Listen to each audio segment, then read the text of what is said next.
अस्सलाम वालेकुम प्यारे बच्चों। कल हम लोग पढ़े थे उर्दू का सबक खुतूत, उसमें 2 खत है। पहला खत कल हम लोग पढ़ चुके हैं। पहला खत जो था, जो लिखने वाली मुसन्निफ़ा थी निशातुन्निसा बेगम, उन्होंने खत लिखा था अपने मोहतरम बुजुर्ग मौलाना अब्दुल बारी फिरंगी महली को। कल हम लोग ये मुकम्मल पढ़ चुके हैं, उसके सवालात भी देख चुके हैं बच्चों। आज हम लोग खत नंबर 2 पढ़ेंगे। ये खत के लिखने वाले जो मुसन्निफ हैं रशीद हसन खान, और इन्होंने खत लिखा है अपने दोस्त प्रोफेसर निसार अहमद फारूकी, दिल्ली यूनिवर्सिटी में वो प्रोफेसर है।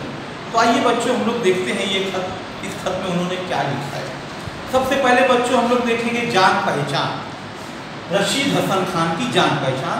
किताब में सफ़ा नंबर 59 पर देखेंगे आप लोग जान पहचान। रशीद हसन खान 10 जनवरी 1930 को शाहजहांपुर में पैदा हुए। शाहजहांपुर।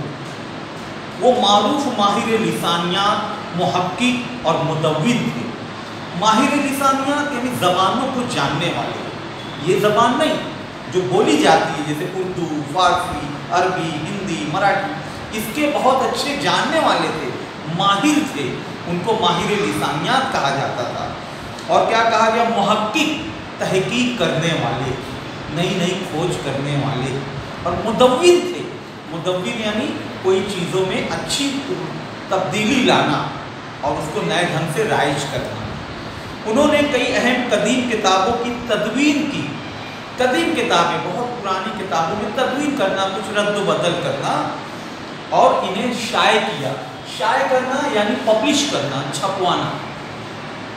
उन्होंने उर्दू इमला, लुगत व बयान की कवायद से मुताल्लिक आला दर्जे के मज़ामीन लिखे। इबारत कैसे लिखें, इंशा और तलफ़ुज़, तफ़हीम और तलाश, इनकी अहम किताबें हैं।